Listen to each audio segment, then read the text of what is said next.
Այսօրը պատերազմական գործողություններ սկսվեցին Արցախի դեմ, այդ պատերազմում մենք պարտվեցինք, բազմաթիվ դրվագներում, եթերներում քննարկել ենք պարտության պատճառների մասին,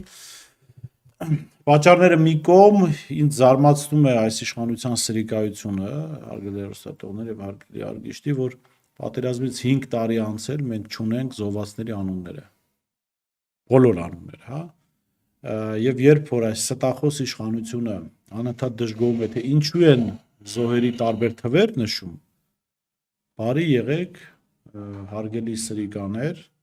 հրապարակեք մեկ ցուցակով, հրապարակեք բոլոր զոհերի անունները,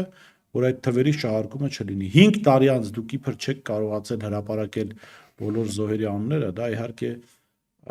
անհավատալի է։ Եվ այստեղ է, որ մարդիկ սկսում են մտածել այն մասին, որ ձեր կողմից հրապարակված այդ մոտ 4000 թիվը կեղծիք է, եւ իրականում թիվը շատ ավելի մեծ է եւ դուք դա թաքցնում